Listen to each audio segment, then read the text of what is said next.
강혜신의 오늘의 미국.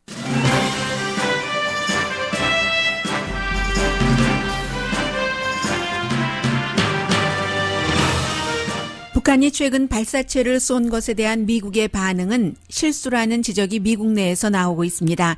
단거리 미사일이었다 하더라도 미국 대통령과 국무장관이 김정은 위원장에게 미사일을 발사해도 좋다는 잘못된 신호를 줬다는 주장입니다. 단거리 미사일을 발사한 북한에는 관대하고 미사일 협정을 잘 지켜왔던 이란에는 이란이 미국 해외 자산을 위협한다는 첩보에 따라 막강한 함대를 배치하고 있습니다. 트럼프 대통령과 존 볼튼 국가안보보좌관, 이스라엘의 합작입니다. 미국의 인도 태평양 정책이 전략적 무지함과 방관으로 성공 가능성이 불분명하다는 전망이 나옵니다. 한국, 일본, 중국은 물론 중동까지 연결되는 현재 정세를 보여주는 해설입니다.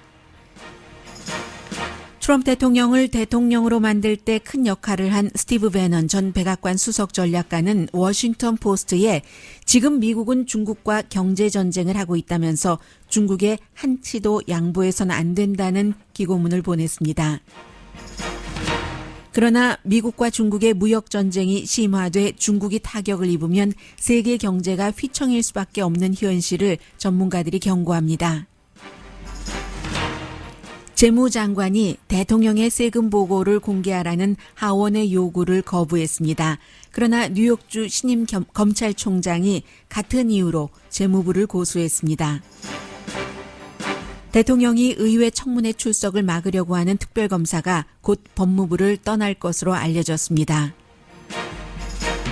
졸업식에서 여학생은 치마만 입어야 한다는 통지문을 받은 여학생이 그 통지문을 바꾸는 일을 해냈습니다.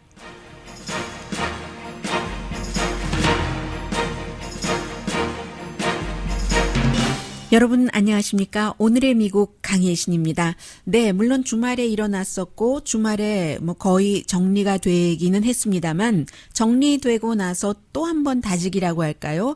그런 것이 지금 더군다나 미국이 이란을 향해서 물론 바다로 가는 길이기 때문에 몇 주일이 걸리겠지만 모든 가장 강력한 무기들을 실은 함대를 보내고 있습니다. 그에 비해서 북한에 대해서는 북한이 미사일을 발사해도 너무 관대하다. 이런 것들이 이제 어떤 영향을 미치는가? 미국과 한국, 북한 관계 문제, 중국과도 또 연관이 되고요. 또 트럼프 대통령이 아시아 태평양이었던가요? 지역 이름 트럼프 대통령이 2년 들어오고 나서 잊었네요. 바꾼 이름만 기억나네요. 인도 퍼시픽 전략 이런 것들에도 차질이 생길 수 있는 북한 핵 문제와도 연결돼서요. 그런 부분까지를 앞에 좀 정리를 하겠습니다. 일단 트럼프 대통령과 마이크 폼페오 국무장관의 다 아는 서로 미국과 한국의 국방부와 청와대와 백악관이 그 용어를 쓰기만 싫어하는 뭔가를 일을 크게 키우고 싶지는 않은 것이죠. 그래서 이제 북한의 발사체라고 여전히 하고 있는데 적어도 한 개는 단기 미사일로 전문가들이 공통적인 의견으로 확인을 해줬는데 그에 대한 그 반응에 대해서 말하는 겁니다. 트럼프 대통령 괜찮다. 김정은 위원장이 나와의 약속을 어기지 않을 것으로 생각한다고 하고 마이크 폼페오 국무장관은 아직도 계속 외교적인 일을 해나가겠다. 그게 장거리 탄도미사일도 아니었고 미국과 한국, 일본에 전혀 위협이 되지 않는다. 이렇게 발언을 한 것은 지금은 제가 박스의 알렉스 월드 씨의 분석을 일단 브리핑을 해드리겠는데 트럼프 대통령이 북한이 하노이 회담이 끝나고 나서 이 수순을 밟아가고 있잖아요. 말로 하다가 어떤 컴플레인에서 군사훈련에서 단거리 미사일 발사까지 간 것은 트럼프 대통령의 개인적인 외교라는 것이 김정은 위원장과 얼마나 부질없는가, 제한적인가 하는 것을 보여줬고 북한의 핵 사태는 아주 작은 일로도 전쟁으로 가는 시동이 걸릴 수도 있다는 것도 보여줬다는 그 얘기를 하고 있어요. 이 같은 게 미니 사태이긴 하지만 큰 사태가 될 수도 있고, 김정은 위원장으로서는 결국은 지금 한국으로서는 당연히 한국 정부로서는 그 북한이 그 단거리 미사일을 발사한 것을 좀 다운플레이하고 싶어하고 이런 얘기를 합니다. 그런데 트럼프 대통령도 더한 거죠. 오히려 한국 청와대는 심각하다라는 성명서라도 발표를 했는데, 한국 정부에서 최대한으로 그 여파 같은 것을 줄이려고 하는 목적은 당연히 트럼프 대통령을 화나게 하지 않게 하기 위해서, 그래서 트럼프 대통령이 회담 안에 하지 않기 위해서인데, 트럼프 대통령은 뭐 그 속으로 화는 났겠죠, 당연히. 그렇지만 전혀 표시하지 않고 트럼프 대통령의 그 기질과는 전혀 다른 모습으로 우리는 협상에 성공할 것이다라고 그 발표를 그 해버렸잖아요. 정말로 트럼프 대통령이 이건 나를 그 뭐 배신한 거야 이렇게 생각을 할 수도 있지만, 그렇지 않게 반응을 한 게 이게 좋은 신호가 아니라는 얘기를 그 하는 겁니다. 북한으로선 당연히 목표가 있었고, 뭐 한국에서 그 미국과 함께 군사훈련도 했고, 또 북한 내부 단속용이기도 하고, 그럼에도 불구하고 아주 철저히 계산을 해서 미국을 타격할 수 있는 그 장거리 탄도미사일을 발사한 것은 아니고 한 건데, 여기에 대해서 마이크 폼페오는 또 한술 더 떠서 그린라이트를 줬다고, 파란불을 켜줬다고, 미사일 테스트를 해도 그래도 오케이다, 우리는 계속 어떠한 그 협상을 해나가겠다 하는 것이 잘못된 신호를 보여준 것이다. 왜냐하면 그 트럼프 대통령과 그 폼페오 국무장관이 강조하는 대로 그 장거리 탄도미사일 실험을 하지는 않았으나, 이것이 유엔 결의안은 위반한 것이고요. 남북한 간에 서로 이러한 행동을 하지 않겠다, 군사적인 위협 한 것은 당연히 위반을 한 것이고, 너끈하게 대전까지는 날아가는 거잖아요. 그리고 실제로 트럼프 대통령과 약속을 한 것, 미국을 향해서 쏘지는 않겠다 하는 것뿐만이 아니라 어떠한 군사적인 도발을 하지 않겠다, 우리가 핵협상 대화를 하고 있는 동안, 이것은 사실은 위반했다고도 볼 수 있는 것인데, 그 위반 아니다, 잘했다, 마치 잘했다는 아니지만 그런 식으로 한 것은 실수다 하는 게 미국에서도 지적이 되고 있고요. 그러나 또 한편에서는 그럼에도 불구하고 트럼프 대통령이 모든 것을 누르고 긴장 상태로 갈 수 있는 것을 긴장을 막아보려고 했다. 이것은 계속 그 대화로서 외교적인 문제로 북한 핵 사태를 풀어보겠다는 것에 대해서는 기본적으로 점수를 주는 측이 더 좀 많아 보입니다. 그러면서 이제 이란을 향해서 USS 그 아브라함 링컨호가 또 뿐만이 아니라 다른 한 6척, 5척 정도 되는 그런 그 함대를 지금 보내고 있거든요. 여러 가지 B1, B2 그 폭격기를 포함을 해서 다 싣고, 그것도 미국에서 이러한 것을 싣고 이란에 경고를 주는데, 그 경고를 국가안보보좌관이 주는 경우는 저는 최근에 몇십 년 사이에는 처음 봤거든요.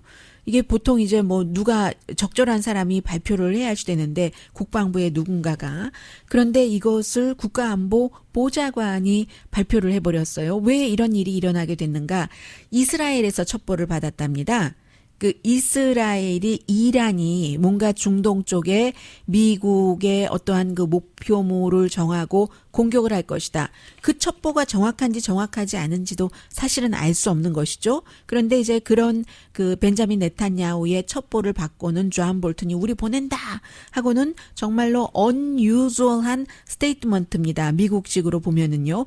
군사적인 그 행동을 하기 위한 이동을 하는 거잖아요. 지금 전비가 이동을 하는 것을 국가안보보좌관이 딱 그 발표를 하고 나서, 이것은 사실은 그 공군의 관계자들도 지금 무슨 일이 일어나고 있는 것이지 하고는 좀 서로가 신중하게 돌아봐야지 되는, 미국식 표현으로는 significant하고 important한 이란에 대해서 이 같은 행위를 하는 것인데, 그런데 사실은 이란의 경우는 수요일인 내일이 트럼프 행정부 들어와서 그 전임자인 오바마가 맺어놓았던 핵협정을 그 깨버린 지 1년이 되는 날이거든요. 뭐 유럽에 이게 미국 혼자서 이란과 맺은 게 아니라 다른 뭐 유럽의 5국가들과 함께 맺었기 때문에 그러한 것들 그런 국가들도 이란이 그 협정을 잘 지키고 있다. 뭐 또 그 국제 그 원자력 기구에서도 이란이 그 협정을 위반하지 않고 있다 했는데 유독 트럼프 행정부만 뭐 여러 가지 목적이 있겠지만 가장 중요한 것은 오바마가 한 것은 뭐든지 깨버린다 하면서 그것을 깬 지가 1년이 되는데 여기에 함대를 주르르 보내고 있는 겁니다. 그리고 또 하나는 그 존 볼튼이 그런 언급도 약간 했어요. 미국뿐만이 아니라 특히 페르시안 걸프에서 미국의 동맹국 사우디아라비아나 유나이티드 아랍에미레이츠도 위협을 하고 있다.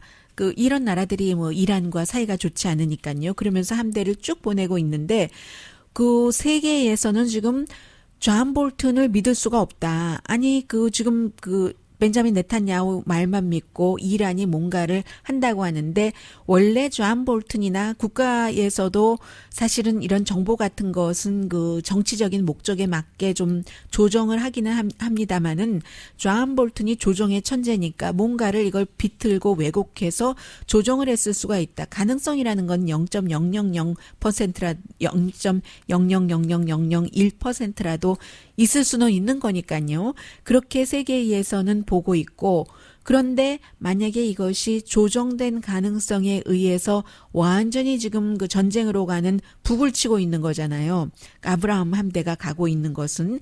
그래서 2003년도에 미국이 했었던 그런 전쟁과 같은 것을 지금 일으키려고 하는 것인가 하는 것이요. 존 볼튼과 국방부는 좀 다른 입장이기 때문에 분명한 것은 긴장은 커지는데 그런데 아니 왜 이란은 믿을 수 없는 정보에 의해서 일각에선 그렇게까지 얘기를 하는데 북한에 대해서는 미사일을 발사를 했는데도 이렇게 관배하는가. 이란에 대해서는 맥시멈 이런 군사적인 행위를 하면서 그것도 지난달에 이란의 정규적인 그 나라의 군대인 그 혁명 수비대요. 그 레버루셔너리 그 가드 콥을 테러리스트 그룹이다라고 얘기를 하고 또 한국에도 영향을 미쳤잖아요. 이란에서 원유 수입하면은 큰일 난다 하고 제재 받는다 하고 이런 것을 선포를 해놓고는 왜 북한에만 이렇게 트럼프 대통령이 얌전한 뭐뭐뭐처럼 구는가. 이게 지금 미국에서는 굉장히 그 또 하나의 그 국제적인 그 외교에서의 균형도 맞지 않고 왜 played by 김정은 되는가. 트럼프 대통령은 이런 얘기 지금 계속 나오고 있고요.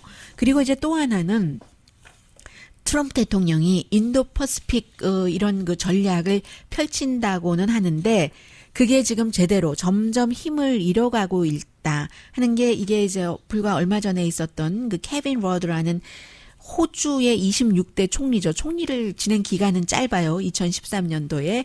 이 사람이 이제 그 육군사관학교에서 그 55회 웨스트 포인트 시니어 컨퍼런스에서 한 연설이거든요. 그 연설을 요약해서 좀 전해드리겠습니다. 왜냐하면 여기에 북한 문제도 들어가고 미국이 아시아에서 지금 트럼프 대통령이 뭘 어떻게 하려고 하는가 중국과 경쟁인 것은 분명한데 거기에 대한 좀 큰 그림을 보여주기 때문에 좀 정리를 해드리겠습니다. 인도 퍼시픽 지역에서의 미국의 역할과 미국의 정책이 점점 불분명해지고 있는데 결론은 중국의 경제적인 영향이 너무 크기 때문이다 하는 겁니다. 한반도에서 중국은 경제적으로도 그렇고 남한 북한에 어떤 영향력을 미치는 것이 점점 커지고 있다는 겁니다. 특히 트럼프 대통령이 김정은 위원장과 직접 대화를 하기로 결정한 이후부터 오히려 중국과 북한의 관계가 아주 밀접해졌어요. 그동안에 뭐 시진핑 중국 국가주석 또 뭐 60몇 세에 본인이 주석됐을 때 68세였던가요? 김정은은 뭐 아들 손자뻘인데 뭐 이거 이렇고 마음에 들지도 않고 세대 차이도 크고 그래서 그랬는데 막상 미국과 가깝게 된다고 하니까 딱 그 중국도 그 김정은 위원장을 잡은 것이죠. 뭐 그런 것. 그리고 또 지금 한국에 대해서는 이렇게 봅니다. 이 호주의 전 총리는 만약에 북한이 비핵화를 거부한다 하더라도 한국의 그 현재의 이 정부는 가능한 시나리오가 미국의 북한에 대해서 미국이 더 지금보다 강하게 나간다면요. 그럼 미국과 손을 잡지 않고, 중국과 손을 잡으면서 북한과 잘 지내게 될 것이다. 그렇게 될 경우에 중국의 경우는 남한과 북한을 한 손에 다 쥐는 거예요. 그 경제를 바탕으로 해서 그 북한에도 뭐 무역의 90% 거래량이 다 중국과 하는 것이고 남한도 마찬가지잖아요. 무시할 수 없고 하니까 그렇게 꽉 잡는다고 하고 그렇다면 일본을 보자라고 얘기를 합니다. 일본의 아베 신조는 사실은 얼마 전에 폴리티코가 보도를 한 것처럼 마치 그 트럼프 대통령의 신발이라도 닦아줄 것처럼 그런 식으로 굽신굽신하고 비아냥거림도 다 받고는 있지만 아베 신조도 미국의 강한 동맹인 것만은 분명하지만 또 다른 것을 보라는 겁니다. TPP요. 지금 미국이 트럼프 대통령이 탁 박차 나왔는데 그 뒤에 일본이 수습을 해서 아시아의 여러 나라들과 그것을 살려가고 있다는 것이요. 그래서 일본의 경우는 미국과 가까이 미국 모든 것을 다 해주는 것처럼 트럼프 대통령 옆에서 더우면 부채질도 해주고 뭐 추우면은 뭐 외투도 걸쳐주고 본인의 그 일본에서 가장 바쁜 일정에 멜라니아 트럼프의 생일이라고 또 달려오고 골프 치고 하지만 독립적인 것도 아베 신조는 같이 갖고 간다는 겁니다. 이 아베 신조가 모든 달걀을 하나의 바구니 미국에 다 담아버릴 것이다 라고 생각하는 결론은 나이브, 순진한 발상이라고 얘기를 합니다. 2018년도 10월 달에 7년 동안에 베이징과 중국과 일본의 아주 그 얼음처럼 차가운 관계를 깨고 뭐 방문도 하고 만나기도 하고 그 이후에 또 중국도 약간 일본과 긴장 관계를 조금 풀어주기도 하고요. 아베도 그 시진핑이 하고 있는 벨트 앤 로드 이 프로젝트에 어느 정도 좀 도어를 오픈해 놓기도 했다. 그리고 그 밖에 그 동남아시아의 경우도 지금 새로운 게임들을 하고 있는데 중국과 미국 사이에서 서로 이제 우리가 당신을 택할 수도 있고 당신을 택할 수도 있고 하는 여러 가지를 현지 사정에 맞춰서 필리핀이라든가 브루나이에서 미얀마까지 다 하고 있다고 그 보고 있는 겁니다. 그래서 그 트럼프 대통령의 아주 그 중요하다는 인도 퍼시픽 이 전략이 사실은 그 지금 말씀드린 뭐 기타 등등의 동아시아에서 일어나고 있는 그 상황을 트럼프 대통령이 충분히 인식하고 있다던가 중요하게 생각한다는 느낌이 없이 어떤 경우는 무시해버리고 그것도 미국은 국방부 지금 국무부 또 그 인도 퍼시픽 그 커맨드 같은 이런 각 부처에서 다 의견들도 다르고 대통령과 한 목소리를 내지도 못하는 그런 사이에 이제 중국의 그 지역에서 미치는 영향력이 커지고 있는데 그렇다고 또 뭐 중국이 모든 것을 다 가져간다는 얘기도 아니에요. 예를 들면은 그 말레이시아의 총리도 지난해에 이런 선언을 했어요. 우리가 지금 중국으로부터 의존하고 있는 그 차관이 너무 심각해서 이거 문제야. 수정을 해야지 돼. 뭐 인도네시아도 기간 산업 하는데 중국도 많이 썼으니까 역시 우리 문제야. 이렇게 중국도 완전하게 그 자리를 담보받은 것은 아니지만 그럼에도 불구하고 미국은 중국이 쫙 그 뿌려놓은 그냥 뭐 돈을 쫙 그 바닥에 깔아놓은 이런 것들을 인식을 해야지 된다는 겁니다. 인도의 경우도 이제 지금 인도의 최근에 그 모디 총리가 힌두잖아요. 힌두당이잖아요. 전에는 뭐 특별하게 인도가 그런 종교적인 색채를 두지 않았는데 소수인 힌두계가 그 프라임 미니스터가 되면서 이게 좀 종교적인 색채가 강해졌고 앞으로도 또 5년을 가야지 되는데 어느 때보다 미국과 좀 가깝게 지내기는 하지만 그렇지만 역시 그 중국의 영향도 받고 있고 중국도 생각하고 있고 또 이제 그 파키스탄이 또 그 중국의 영향을 많이 받기 때문에 그 새로운 그 뭐 새롭진 않지만 지금 다시 선출됐지만 모디 총리 같은 경우는 미국과 가까이 지내기도 하지만 그러면서도 주변 상황을 그 중국과 가까이 지내는 다른 나라야 뭐 방글라데시에서부터 스리랑카, 파키스탄, 뭐 탄자니아, 수단까지를 생각할 수밖에 없고 더군다나 현재는 트럼프 대통령과 잘 지내고 있지만 모디 총리가 수상이 그 미국과 경제적인 관계에서 만족해하지 않는다는 겁니다. 뭐 관세에 대해서 최그 우대국 지위를 또 없애버렸잖아요. 트럼프 대통령이 뭐 이랬다 저랬다 하니까는요.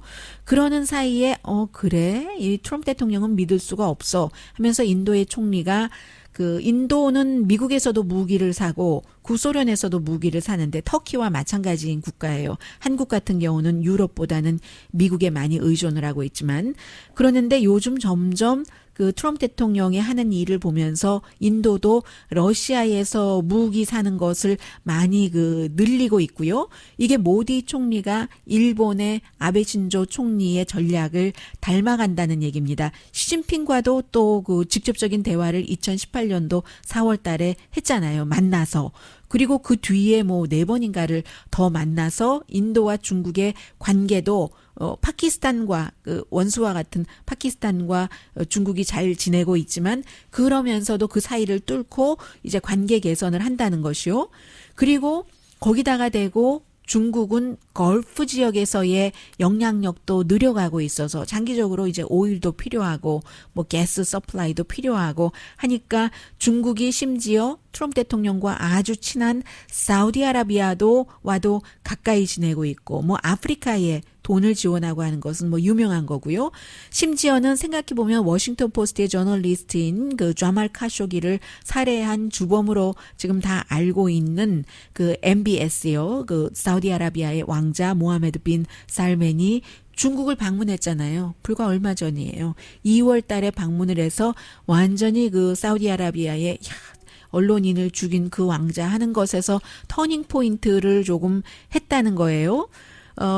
물론 그 중동 지역에서는 아직까지는 그 트럼프 대통령과 시진핑 주석보다는 더 가까이 지내기는 하지만 이게 서로 돈과 오일 관계가 연관돼 있기 때문에 어찌 될지 모르고 이 중동이라는 국가도 동남아시아와 마찬가지로 인도 퍼시픽 이 미국의 트럼프 대통령의 정책에 영향을 미칠 수 있는 것이다 하면서 지금 그 전 호주 총리는 가장 중요한 점으로 미국이 지금 실패하고 있는 전략으로서 이것을 꼽고 있습니다. 인도 퍼시픽 지역을 중요하게 생각한다면 경제적인 그 암스라고 할까요? 경제적인 그 팔을 쫙 그 뻗어서 그 오픈 암스 하는 게 이게 여기서 실패했다는 겁니다.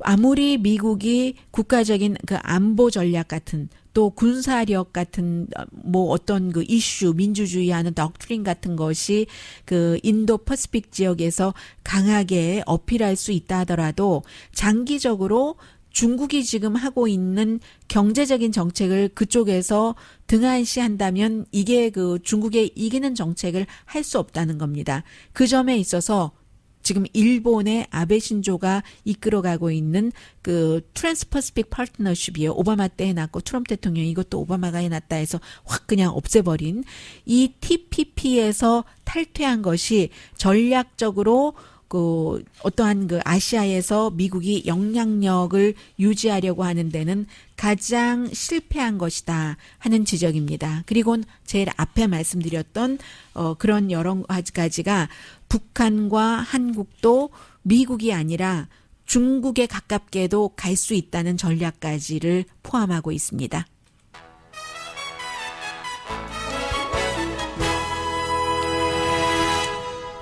잠시 뒤에 미국의 아주 중요한 뉴스들 라디오 서울 방송 오늘의 미국 듣고 계십니다.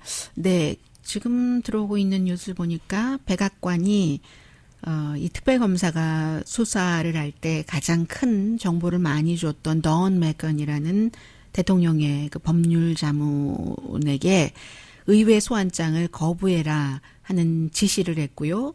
그래서 던 맥건의 변호사는 아마 그 아직도 이 맥건이 변호사였었던 그런 것을 바탕으로 해서 아마 대통령의 그 백악관의 명령 내지는 요구에 응할 그럴 그 의무가 있다. 이런 정도로 뭔가를 보낸 것 같은데요. 아무튼 지금 트럼프 대통령이 가장 걱정하는 것이 특별검사가 의회에 나가서 본인이 그 수사했던 러시아 스캔들에 관해서 증언을 할까 이 부분입니다. 한 열흘 전까지도 그거 뭐 상관없지라고 하더니 절대로 그래서는 안 된다고 하는데 대통령이 걱정하는 것을 사람들은 다 알고 있죠. 왜냐하면 어제 그 감옥에 들어간 전에 뭐 여성들과 잠자는 거 돈 주고 러시아 타워 이런 거 뭐 왔다 갔다 하면서 일 봐주고 의회에 그에 관해서 거짓말했고 했었던 픽서 그 마이클 코헨이 지난번에 하노이 회담을 할 때요. 그때 이제 회담 직전에 미국 시간차가 있으니까요. 하노이하고 미국하고 의회하고요. 워싱턴하고 해서 마이클 코헨이 청문회를 하니까 트럼프 대통령이 하노이 회담 직전에 그걸 보고 나서 역시 웬만한 거 가지고 와서는 안 되겠다고 딜을 깨버리기 위한 그 내용을 북한에 내밀었다는 것 아니겠어요? 그때와 같은 일이 일어나는 것을 대통령이 걱정하는 거죠. 물론 지금은 북한과의 회담은 없습니다만 마이클 코헨보다 더하면 더했지 시청률이 떨어지겠습니까? 특별검사가 나온다고 하는데 그 당시에 마이클 코헨은 그 사람의 인생 자체가 그다지 그 깔끔하게 살아오지도 않았고 했는데도 불구하고 수없이 내용이 나왔는데도 텔레비전에서 그의 모습과 음성을 직접 보면서 어느 정도 저게 진정성이 있는가 저 발언이 사람을 가리킨 게 아니라요. 그런 것을 보기 위해서 수많은 사람이 시청을 했는데 한 번도 입 한 번 떼지 않았던 특별검사가 또 아주 뭐 청렴결백하게 살아왔고 청렴결백하지만 또 부자예요. 집이 부자이기 때문에 그래 왔던 사람이 하는 말이기 때문에 얼마나 사람들이 보겠습니까? 그것을 대통령이 걱정하는 거죠. 코헨보다 훨씬 그 주목을 받을 건데 그 결과와 상관없이 특별검사가 역시 그 수사 보고서에서 대통령이나 캠페인 본부가 러시아와 내통했다는 증거가 있다고 말할 수 없다라는 결론을 내린 그런 것과 같은 말을 한다 하더라도 대통령으로서는 지금 일어나기 전이니까 걱정을 할 수밖에 없잖아요. 그래서 이제 막고 있는데 어떻게 될지 모르겠어요. 왜냐하면 특별검사 팀의 변호사가 아니라 대변인이 여러 언론과 인터뷰에서 특별검사 로버트 멀러가 곧 coming days라고 표현을 했으니까 그게 정확하게 언제일지는 모르겠으나 이 법무부를 떠난다고 하거든요. 왜냐하면은 뭐 법무장관이 그 대통령을 아주 감싸게가 아니라 대단히 감싸고 있으니까요. 어떤 시사만평은요. 대통령을 보호하는 사람은 대통령 경호원이잖아요. 신체적으로. 그래서 대통령 경호원들이 지금 대통령을 보호하는 건 우리 임무예요. 하고 하니까는 윌리엄 바 법무장관이 아니야 나야 하면서 법무장관이 좀 몸집이 있잖아요. 경호원들은 좀 홀쭉하고 날씬하고 홀쭉하진 않지만 날씬하고 법무장관이 아니야 나야 하면서 대통령 옆에 탁 가가지고 본인이 경호하는 이런 시사만평까지 있는데 만약에 법무장관이 뭐 어떠한 경로로 어떤 법적 근거를 해석을 해서 당신은 법무부 소속이니까 내 부하니까 나갈 수 없어. 연방 청문회에 하면은 또 못 나가는 것 아니겠어요? 그런데 그래서 지금 이런 얘기가 나오는 것 같습니다.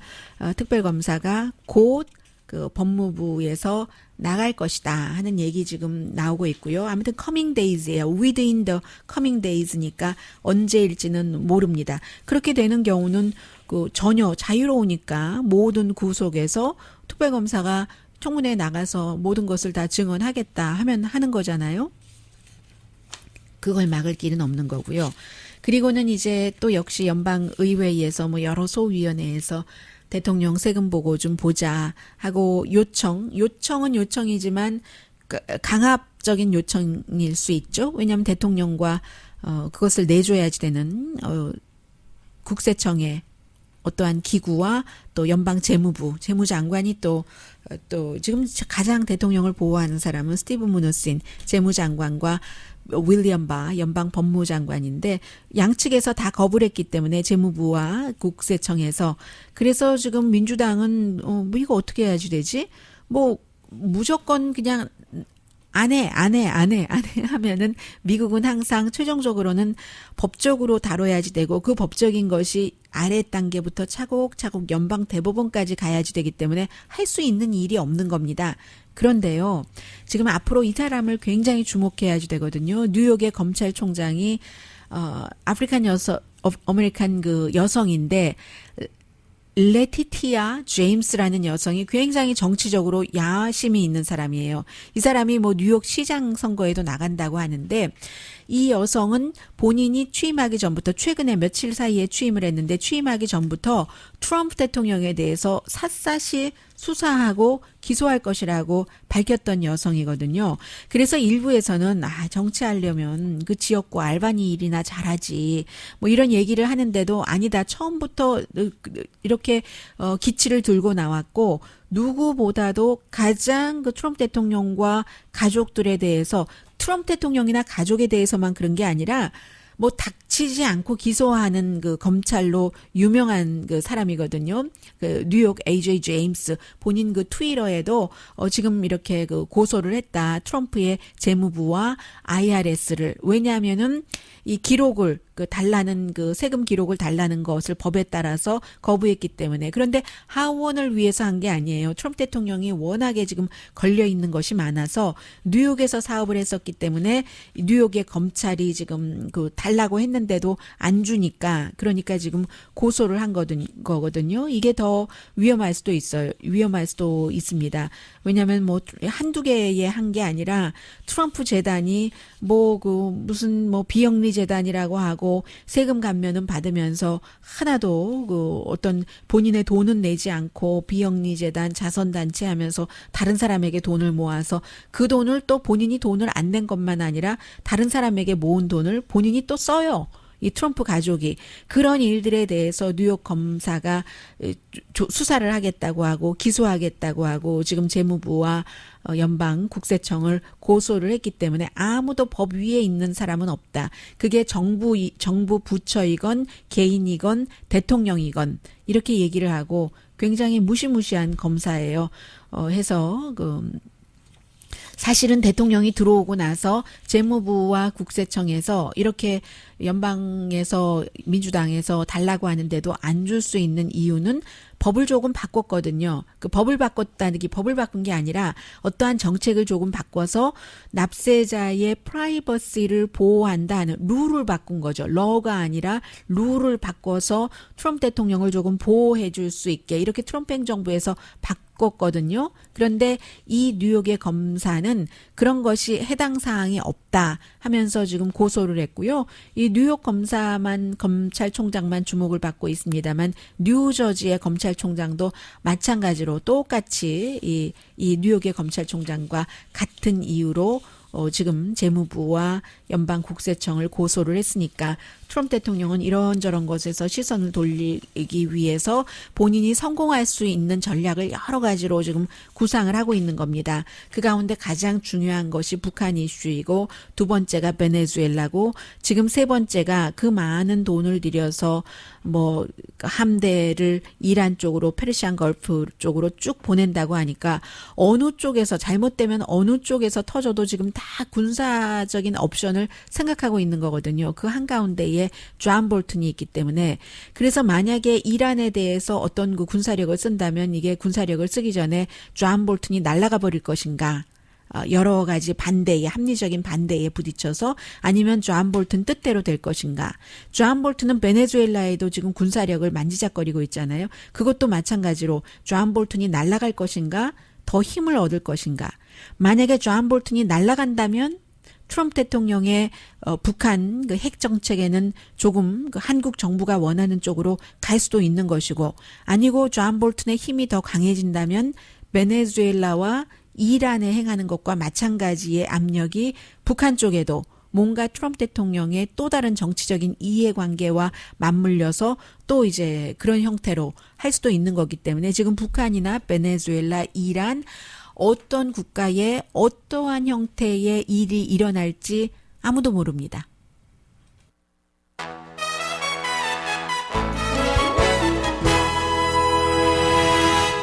라디오 서울 방송 오늘의 미국 듣고 계십니다. 스티브 배넌 전 백악관 그 수석 전략가가 그 워싱턴 포스트에 기고문을 보냈네요. 워싱턴 포스트가 영향력 있는 신문인 것만은 분명합니다. 마이크 펜스도 의견을 낼 때 워싱턴 포스트에 내고 아니면 뭐 뉴욕 타임스나요. 두 신문 가운데 한 신문을 그 사안에 따라서 고르죠. 선택을 하죠. 이제 사람들이.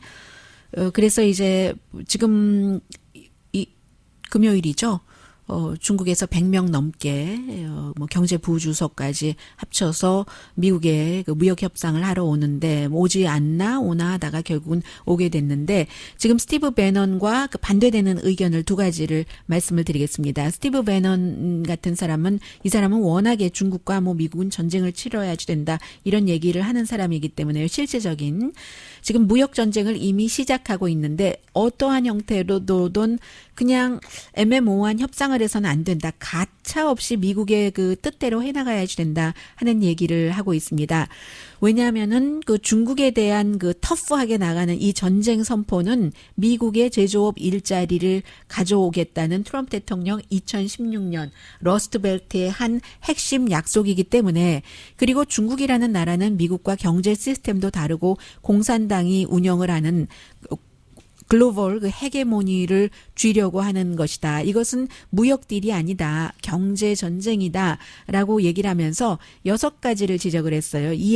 여러분들이 이해를 해야지 된다. 이것은 절대로 협상 어정쩡하게 해서는 안 된다 하면서 첫 번째 중국 그 공산당은 민주주의 그 산업 국가에 대해서 지금 전쟁을 하고 있는 것이다. 2001년도 세계 무역기구 WTO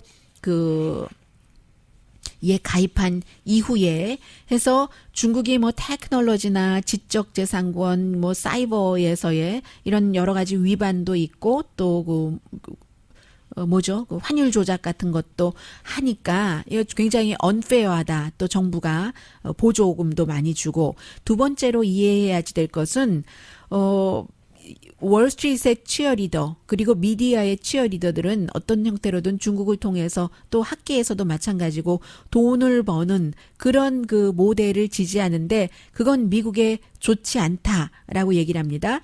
세 번째로는 중국의 그 국영 자본주의요. 국가에서 운영하는 이게 얼마나 공산당 멤버에게 아주 돈을 많이 벌게 해주는 줄 아느냐. 이런 그 얘기, 그것을 다시 한번 리마인드 시키고요. 네 번째는 심지어는 트럼프 대통령의 백악관 내부, 외부의 아웃사이더들조차도 중국과 이렇게 전쟁을 하면은 주식시장 망가진다고 막 두려움을 퍼뜨리고 하는데 그리고 뭐 농업들, 농부들, 트럼프 표밭인데 그렇게 얘기하는데 그건 가짜다. 결국은 중국에 아주 대담하게 나가야지만 이긴다. 그렇지 않으면은 그 버니 샌더스 후보라든가 아니면 공화당의 마르코 루비오, 테드 크루즈 같은 사람에게도 트럼프 대통령이 약점 잡힐 수 있다라고 지적을 하고 그 다섯 번째는 아주 양보하지 않고 뭔가를 협상해 놓고도 효율적으로 모니터를 해야지 된다. 마지막 6번째로는 이게 지금 중국이 얼마나 중국 내부의 소수 민족이라든가 크리스찬이라든가 불교 소수 종교인들을 압박하고 국민들을 스파이하고 반 슬레이브 반 프리로 살고 있는 사람인데 이것은 미국과 같은 나라와 도대체 경쟁이 되지 않는 거다. 우리는 중국 사람 스티브 배넌이 중국 사람 위해서 이런 일을 하는 사람 아니거든요. 제가 알거든요. 중국 사람을 위해서도 미국은 열심히 이렇게 싸워서 중국의 전체주의 같은 것을 몰아내야지 된다. 중국의 세계에서의 야망을 몰아내고 미국이 이겨야지 된다. 이런 얘기를 하고 있고요. 근데 스티브 배넌도 이런 여러 가지 산업체에 대해서 참 일 잘해가지고 돈 굉장히 잘 버는 사람인데 아무튼 그렇습니다. 주장은. 그런데 그에 비해서 오늘 엑시오스에 실린 것을 보면은 지금 무역 전쟁을 할 때가 아니다. 역사는 다시 한번 얘기를 해주고 있는데 트럼프 대통령이 관세부가 25% 중국의 모든 상품에 한다고 하니까 이게 중국 주식시장이 어제 6%라고 말씀드렸는데 최고 7.4%까지 내려가서 역사상 이렇게 이렇게 많이 내려갔는데 그게 사실은 중국 같은 경우는 이 뭐 스티브 배넌이 얘기도 했지만 국가가 뭔가를 풀어서 어느 정도 위기 상황에 있을 때 돌려놓을 수 있는 그 영향력이 있고 실제로 그렇게 했잖아요. 2008년도에 그렇게 경제 부흥책 같은 것을 써서. 그런데 문제는 세계다라고 얘기를 하면서 중국이 그 점점 약해지면 세계도 약해질 수 있고 하는데 지금 중국에 의존하고 있는 국가들도 많고요. 그리고 유로존의 경우도 올해 경제 성장률이 1.1%밖에 안 되고 이태리 겨우 그 경기 불황에서 회복됐고 스웨덴과 독일도 2008년도 겨우 경기 불황을 피했고 지금 영국은 뭐 브렉시트 때문에 어떻게 될지 모르고 사우스 아프리카에서도 사우스 아프리카나 나이지리아가 아프리카에서 두 개 큰 경제 대국인데 역시 중국과 연관이 있고 호주도 마찬가지고요. 30년 만에 처음으로 지금 경기 불황을 피하냐 마냐 하는데 이것도 중국과 연관이 되고 이런 여러 가지를 그 피하려면은 세계와 중국과의 연관도 있고 중국이 무너질 때 또 세계가 아주 깜짝 놀라는 이런 것도 있고 하기 때문에 중국이 먼저 무너져 버리면 힘들어져 버리면 글로벌 경제가 아주 빠른 속도로 밑으로 그 치닫아서 내려갈 수밖에 없다 하는 것을 경고를 하고 있습니다.